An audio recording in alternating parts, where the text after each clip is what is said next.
Benton County, like many county jails in Arkansas, has been dealing with jail overcrowding for a number of years. And tonight, county leaders considered another plan to create more jail space. 5 News reporter Taylor Howard joining us now in the studio with what they talked about tonight. Taylor.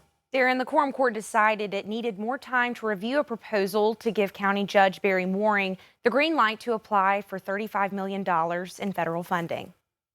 The need for more jail space in Benton County isn't new. The current jail has 669 beds, but county leaders have said it's held more than 800 people at times. 4 years ago, voters rejected a plan to expand the jail. The county is now already moving forward with a separate 285-bed misdemeanor pod.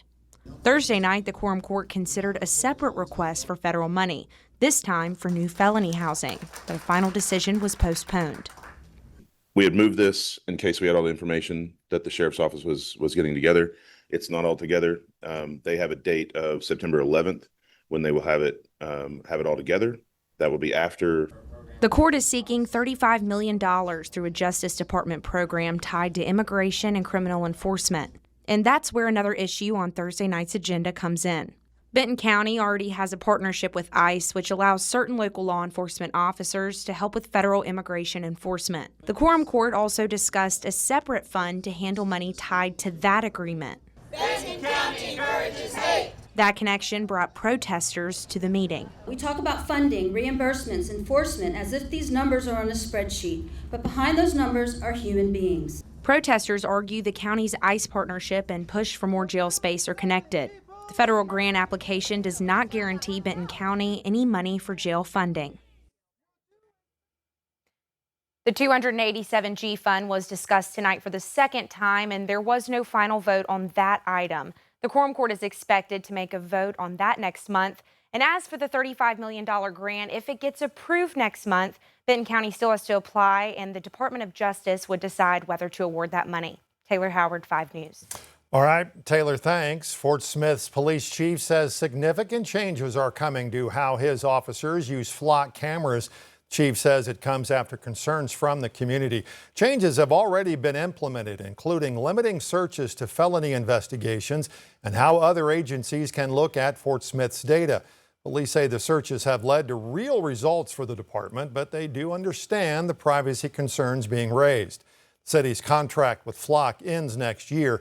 In the meantime, the city is conducting an audit, and directors are expected to discuss findings when those are released. Farmington, Centerton, and Pea Ridge have all ended their contracts with Flock in the last month. Siloam Springs is set to be the next city to discuss a contract. Fayetteville Public Schools heard an update on the new Ramey Junior High campus and how much that project is going to cost. Work has already started at the controversial site just off College. The board voted on the maximum contract cost tonight, and it now sits at close to $117 million. The district could have saved hundreds of thousands of dollars, but says part of the cost are dedicated to the surrounding environmental concerns. We felt like that due to the nature of this site, due to the public scrutiny, due to the importance of keeping everything where we build it, the gabion wall system commended itself for being much more reliable and much more capable of handling any differential settlement that may occur on that site.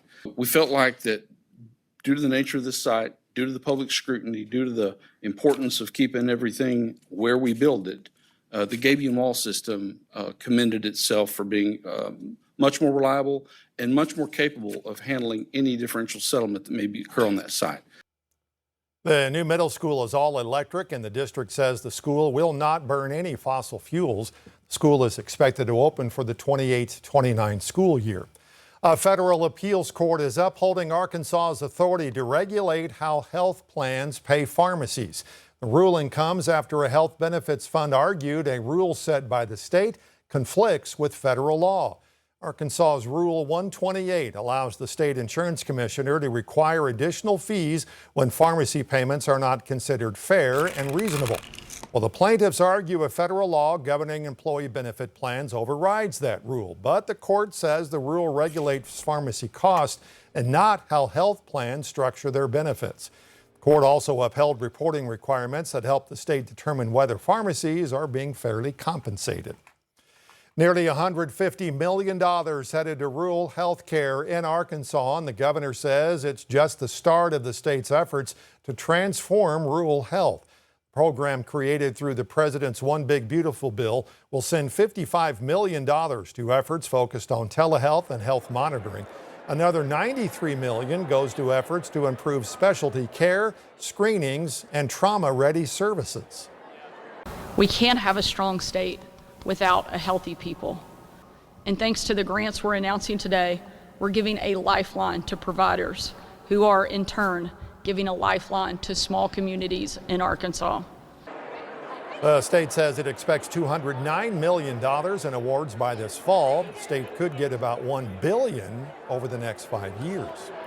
Among the 50 receiving projects, a majority of them are in the southern part of the state in Union County, and Jefferson County also has a large amount.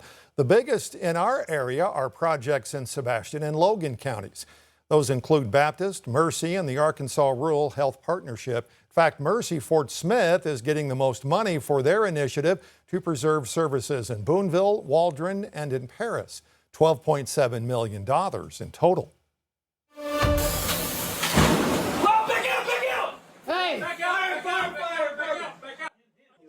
The Oklahoma County Sheriff's Office posting this video to social media. It shows a man pointing a homemade flamethrower at deputies. They were trying to serve an eviction notice to 61-year-old Darren Dunn at an apartment complex in Oklahoma City. When the deputies finally got in, he used the homemade weapon, which police say sent flames 15 feet toward the officers. Dunn was taken into custody after the tactical team and bomb squad were called in for backup. Fayetteville police say a man is facing gun and drug charges after he was shot in the leg during a fight last night. Police recalled the reports of multiple people firing guns in a parking lot near Parker Sports Grill on Weddington and Rupel Road just before 10 last night. Police say an employee at a nearby Easy Mart later told officers a man, now identified as Christian Garcia, had entered the store, handed over a .45 caliber pistol, changed his clothes in the bathroom, said he may have been shot in the leg. Officers searched Garcia's truck and allegedly found cocaine and a spent shell casing. Investigators say Garcia admitted to the crimes, but an investigation is still ongoing. Benton, Washington Regional Water Authority is giving us an update tonight on conservation measures that are in place right now. The agency says the moratorium on lawn irrigation and lawn sprinkler systems will remain in place for at least the next 2 weeks. The lawn irrigation is just that's the one thing that we know has a big impact during these times of the year, and so that's why that is specifically singled out. Water Authority Assistant Manager Nathan Hooper says conservation measures are working. We have our ups and downs, but we've been able to maintain the tank levels at levels that will provide everybody, with the safe pressure that they need. But he says lawn watering and irrigation use are still a no-go and will be until at least September 7th. It's just making sure all of the customers that we serve have the water. He says there's one thing that will end all this. We need a big rainfall, and for it to do it for a few days, that would be awesome. In Fort Smith, customers are also still being asked to voluntarily cut back on water use using the odd-even address system.